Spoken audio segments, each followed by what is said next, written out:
बहुत ही important topic है PCT post cycle therapy. क्यों की जाती है, क्या मकसद होता है इसका, स्टेरॉयड साइकिल कैसे स्टार्ट करना चाहिए और कौन से प्रिकॉशंस यूज़ करने चाहिए बिफोर स्टार्ट और आफ्टर स्टेरॉयड साइकिल, क्या चीज़ें ज़रूरी हैं। इस सारे टॉपिक पे हम बात करेंगे इस वीडियो में। वीडियो को एंड तक देखिएगा। दिस इज़ फाइजल, जो watching aesthetic mafia. Live healthy, live longer and live stronger. Guys, PCT क्या है और क्यों यूज़ की जाती है? शायद हमारे मुल्क में तकरीबन 78% लोगों को ये पता ही नहीं है कि पीसीटी होती क्या है, पोस्ट साइकिल थेरेपी किसे कहते हैं। उसकी वजह ये है कि हमारे पाकिस्तान में बहुत सारे जो ट्रेनर हैं वो अनसर्टिफाइड हैं, अनएजुकेटेड हैं।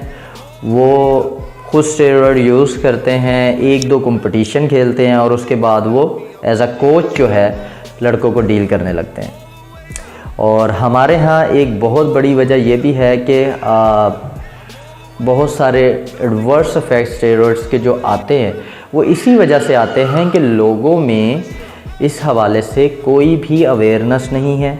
लोगों को पता ही नहीं है। हमारे जो टीनेजर न्यूली जिम ज्वाइन करते हैं तो बहुत सारे कोचेज़ या ट्रेनर्स उनको बताते हैं कि जनाब आपको 3 माह में ट्रांसफॉर्म कर देंगे। अब हम ठहरे पाकिस्तानी, और पाकिस्तानी की से मुराद ये है कि हम लोग जो हैं वो शॉर्टकट्स ढूंढते हैं।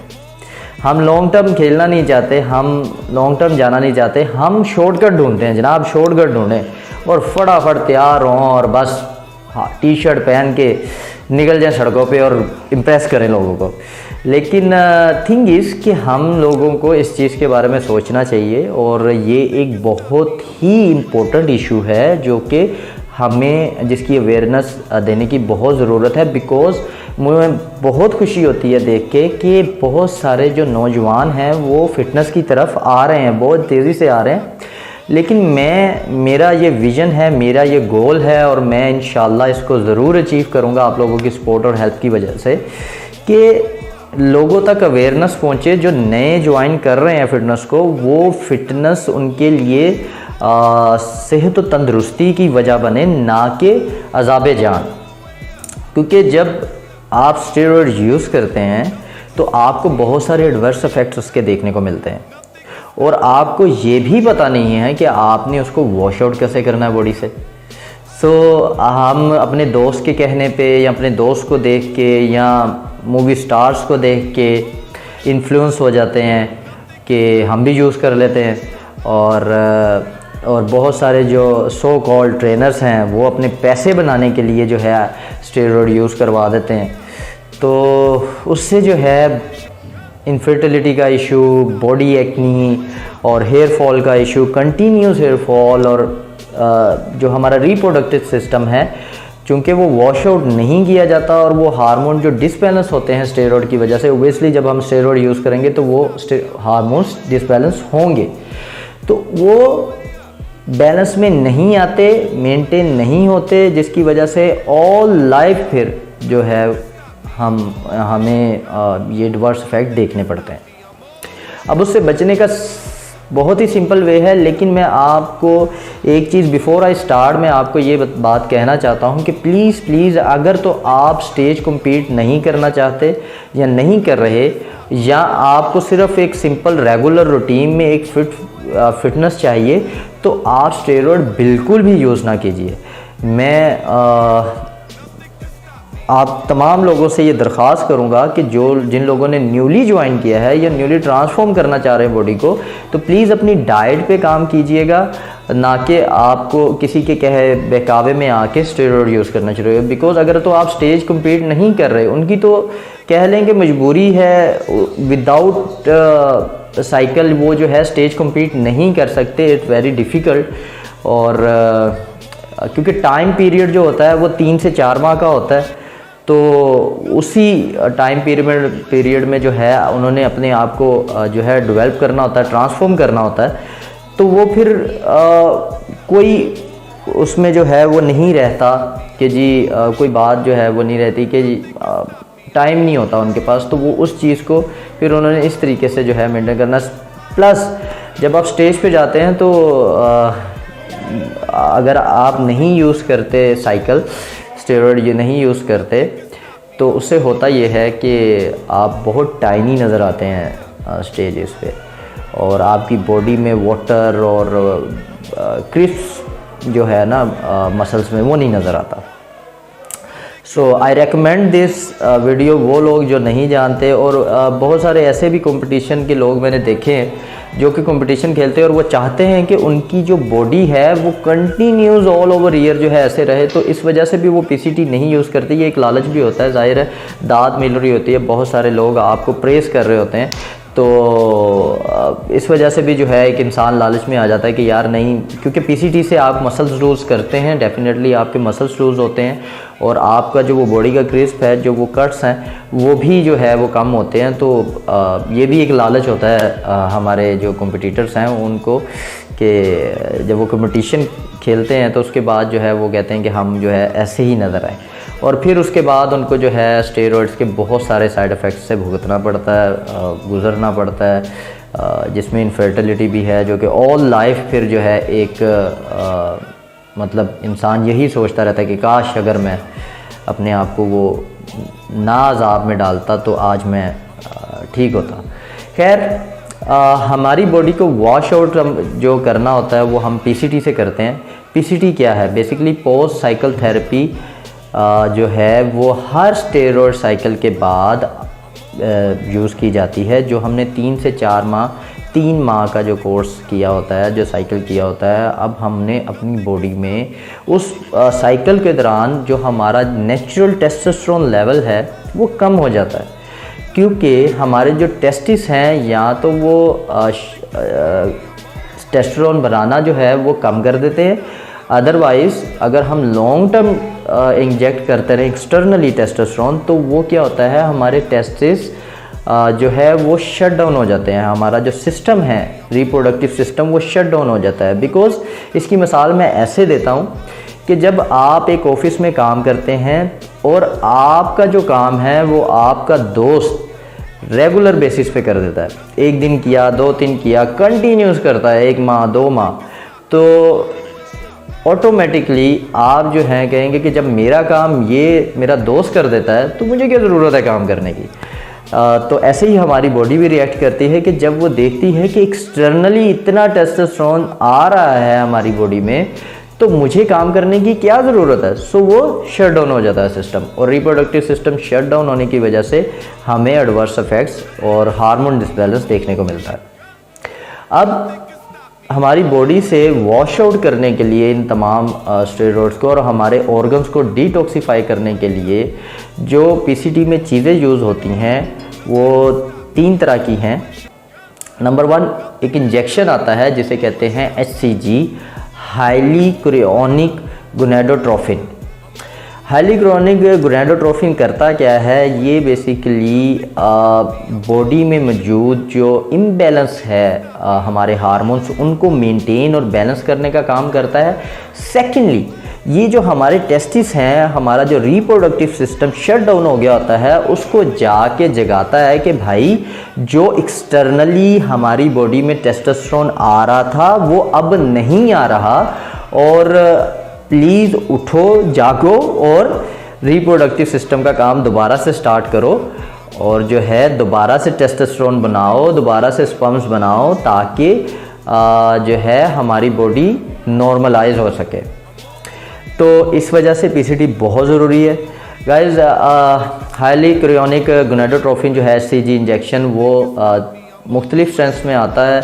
10,000 IG उसकी हाईली स्ट्रेंथ है। अगर आपने लॉन्ग टर्म किसी ने स्टेरॉयड साइकिल किया है तो उसके लिए ज़रूरी है कि वो एटलीस्ट 20 से 30 दिन के लिए इस इंजेक्शन को यूज़ करे। और उसकी स्ट्रेंथ ये है कि आपने अगर हाईली डोज ली है स्टेरॉयड की या लॉन्ग टर्म यूज़ की है स्टेरॉयड, तो आपको 5000 जो है IU एक स्ट्रेंथ है इंजेक्शन की। मैं कोशिश कर रहा हूँ कि आपको जितना सिंप्लीफाई करके बता सकूँ ताकि आपको आसानी से समझ आ सके और इजीली ये मेरा जो मैसेज है और मेरा जो गोल है इस मैसेज को देने का कि वो तमाम लोगों तक पहुँच सके।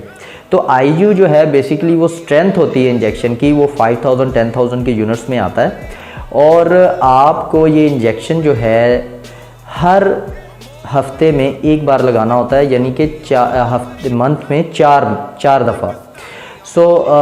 मंथ में 4 दफ़ा लगाना। आप इसको 6 दिनों के बाद दोबारा इंजेक्ट कर सकते हैं। इसको इंजेक्ट करने के लिए जो सिरिंज यूज़ होती है वो इंसुलिन सिरिंज है, और इसको आप थाई में, अपने शोल्डर्स में या अपने बट में यूज़ कर सकते हैं। अगर बट में यूज़ करना आपने इंजेक्ट करना है तो उसके लिए अलग दूसरी सिरिंज यूज़ होगी, बाकी थाई और शोल्डर के लिए जो है वो इंसुलिन सिरिंज यूज़ होगी। सेकंड जो बड़ी इम्पोर्टेंट चीज़ आती है वो है जनाब एक टैबलेट है जो कि इसके लिए यूज़ होती है, उसको कहते हैं सिट्रेट क्लोमिफेन। मैं साल्ट इस वजह से बोल रहा हूँ ताकि कोई जो बंदा है वो जाके जो है इसी वजह से कि यार अब तो मेरे पास पीसीटी आ गया तो अब तो मैं स्टेरॉयड इजीली यूज़ कर सकता हूँ। मेरे भाइयों, मेरे दोस्तों, इस चीज़ को समझिएगा कि पीसीटी किसी के लिए काम करता है, किसी के लिए नहीं काम करता। ये जेनेटिकली फैक्ट है, और स्टेरॉयड किसी में साइड इफ़ेक्ट आते हैं स्टेरॉयड के, किसी में नहीं आते, तो ये जेनेटिकली है। इस आस पे कि यार पीसीटी जो है मेरी बॉडी से वॉश आउट करवा देगा सारी चीज़ों को और मैं नॉर्मल रहूँगा, ऐसा मुमकिन है। और 95% ये हो सकता है, और 5% चांसेस है कि नहीं भी हो सकता। प्लीज़ इस वजह से मैं आप लोगों को कहूँगा कि स्टेरॉयड से दूर रहिएगा अगर आप स्टेज कम्पीट नहीं कर रहे तो। और ऐसा इसमें दूसरी जो टैबलेट है वो यूज़ होती है, उसको कहते हैं टैमॉक्सिफिन। टैमॉक्सिफिन जो है बेसिकली एक कैंसर टैबलेट है जो कि हमारे औरतों में ब्रेस्ट कैंसर को रोकने के लिए यूज़ की जाती है। बेसिकली ये एस्ट्रोजन पे ब्लॉकेज लगाती है या एस्ट्रोजन को ख़त्म कर देती है। आपने बहुत सारे ऐसे लोगों को देखा होगा जो पैदाइशी गाइनो इशू का शिकार होते हैं, लाइक उनके जो चेस्ट निपल्स हैं उनमें गिल्टियाँ बनी होती हैं, और बहुत सारे ऐसे बॉडी बिल्डर्स भी हैं जिनको के गाइनो इशू हो जाता है। उसकी वजह ये होती है कि उनका टेस्टोस्टेरोन लेवल जो है वो कम हो जाता है, और उनका जो फीमेल हार्मोन है एस्ट्रोजन वो बढ़ जाता है, और उसकी वजह से ही उनको गाइनो इशू आता है। और जो पैदाइशी होते हैं बच्चे, HCG बेसिकली इसी वजह से प्रेग्नेंट वूमन्स को लगाया जाता है। ये बेसिकली प्रेग्नेंट वूमन में यूज़ होता है ताकि जब इन प्रेगनेंसी जो औरतें होती हैं समटाइम उनमें टेस्टोस्टेरोन जो लेवल जो है वो कम हो जाता है और एस्ट्रोजन लेवल ज़्यादा हो जाता है, जिसकी वजह से कि बच्चे में बाद में पैदाइशी तौर पे गायनी या निपल्स में गिल्टियों का इशू आता है। तो ये वो उसमें यूज़ किया जाता है, और इसीलिए इसको जो है हमारी बॉडी में इंजेक्ट किया जाता है ताकि हमारे जो टेस्टोस्टेरोन लेवल बहुत ज़्यादा बढ़ गया और हमारे टेस्टिस काम करना रुक गए हैं और एस्ट्रोजन लेवल भी जो है अपना इम्बैलेंस हो गया, उन तमाम चीज़ों को, उन हार्मोन्स को बैलेंस किया जा सके। और इसकी जो डोजेज है बेसिकली जो ये टैबलेट्स हैं क्लोमिफेन सिट्रेट एंड टैमॉक्सिफिन सिट्रेट, इनकी टैबलेट्स को आप जो है 20 दिन यूज़ करेंगे BD में 2 गोली सुबह 2 गोली शाम, 2 गोलियाँ बेसिकली आप ले सकते हैं डे में। OD डोज सॉरी, OD में आप सुबह या शाम में किसी भी टाइम इस गोली को ले सकते हैं, और ये 20 दिन तक, एटलीस्ट 20 से 30 दिन तक ये साइकिल चलेगा, और उसके बाद आपकी बॉडी वॉश आउट होगी। अच्छा, इसमें बहुत ज़रूरी चीज़ है कि हम जिन उस्तादों, जिन लोगों को, अगर कुछ हमारे सर्टिफाइड थोड़े से इस चीज़ को जो जानते हैं फिटनेस ट्रेनर्स, वो क्या करते हैं कि जब आपको PCT करवाया उन्होंने, तो PCT करवा के इसका टाइम पीरियड जो होता है, यानी कि आपने PCT किया और उसके बाद आपने 3 से 4 हफ्ते या एटलीस्ट 6 हफ्ते अपनी बॉडी को गैप दिया, नो वर्कआउट और नो स्टेरॉयड साइकिल, दोबारा स्टेरॉयड यूज़ नहीं की, तो उसमें होता यह है कि आपको 6 हफ्ते का गैप देना पड़ता है। आप 6 हफ्ते नहीं करते जिम, तो जब आप अपने ट्रेनर को जाके बताते हैं कि जनाब मैंने PCT कर ली और मुझे 6 हफ्ते हो गए हैं, 4 हफ्ते हो गए, तो वो कहता है बस ठीक है, आप बॉडी वॉश आउट हो गई होगी। लेकिन ऐसा होता नहीं है। बॉडी वॉश आउट मुमकिन है कि ना होती हो, तो उसके बाद जो एडवर्स इफेक्ट आपको देखने पड़ते हैं, फिर आप कहते हैं कि यार मैंने तो PCT यूज़ किया था लेकिन फिर भी मुझे एडवर्स इफेक्ट देखने को मिले। उसकी वजह ही ये है कि इतना आसान नहीं है डिटॉक्सीफाई करना ऑर्गन्स को, वो प्रॉपर तरीके से या पूरे तरीके से वॉश आउट नहीं हुए होते। उसके लिए मैंने जैसे कि वीडियो के शुरू में बताया था आपको कि मैं आपको बताऊंगा कि साइकिल कैसे स्टार्ट करना चाहिए। साइकिल स्टार्ट करने के लिए शायद ये इससे पहले किसी चैनल पे आपने ये चीज़ बात नहीं सुनी होगी या पाकिस्तान में किसी से नहीं सुनी होगी कि स्टेरॉयड साइकिल शुरू करने से पहले सबसे पहले जो चीज़ है वो आपका है ब्लड टेस्ट। आपको अपना ब्लड टेस्ट करवा लेना चाहिए। ब्लड टेस्ट में कौन कौन सी चीज़ें आप टेस्ट करवाएंगे? नंबर 1 CBC काउंट्स, नंबर 2 आपके FHS and LHS count. LHS and FHS count, वो LHS एंड FHS बेसिकली वो केमिकल्स हैं, वो ग्लैंड्स से एग्जीक्यूट करते हैं, वो हार्मोन्स हैं जो कि हमारी बॉडी में जो रिप्रोडक्टिव सिस्टम है उसको एक्टिवेट रखने में हेल्प करते हैं। नंबर 3 है आपका फ्री टेस्टोस्टेरोन काउंट्स और नंबर 4 है आपका टोटल टेस्टोस्टेरोन काउंट। ये और cholesterol test, LFT, RFT, LFT होता है लीवर टेस्ट और RFT होता है किडनी टेस्ट। तो ये सारे टेस्ट जो हैं आप करवा लें और इसके जो नंबर्स हैं वो नोट कर लें साइकिल स्टार्ट करने से पहले। और उसके बाद जब आप साइकिल अपना स्टेरॉयड साइकिल ख़त्म करते हैं उसके बाद देखें कि आपके जो फर्स्ट टेस्ट थे जो नॉर्मल आपने जब आप बिफोर स्टार्ट द साइकिल जो आपने नॉर्मल अपने टेस्ट करवाए थे उसके नंबर्स क्या थे और अब PCT करने के बाद उसके नंबर्स वो नॉर्मल वो मैच कर रहे हैं या नहीं कर रहे या उससे ज़्यादा है कम है, वो चीज़ें आप नोट कर सकते हैं। सो ये बहुत ज़रूरी चीज़ है। अपना ब्लड टेस्ट लाजमन कराएं before steroid cycle and after steroid cycle. तो उम्मीद है ये वीडियो आपको पसंद आई होगी और it's a very informative video और मेरी कोशिश है कि ये इन्फॉर्मेशन उन तमाम लोगों तक पहुँचे जो कि जाने अनजाने में स्टेरॉयड यूज़ कर लेते हैं और उसके बाद सारी ज़िंदगी जो है अपने आप को कोसते रहते हैं। So it helps those all peoples जो कि न्यूली ट्रांसफॉर्म अपने आप को करना चाह रहे हैं या कर रहे हैं या जो ऑलरेडी यूज़ कर चुके हैं। सो आप सबसे सपोर्ट की रिक्वेस्ट रहेगी और thank you so much for your time. This is Faisal signing off. Pakistan जिंदाबाद। अल्लाह हाफिज़। ओह सच याद आया, सब्सक्राइब करना मत भूलिएगा। Thank you.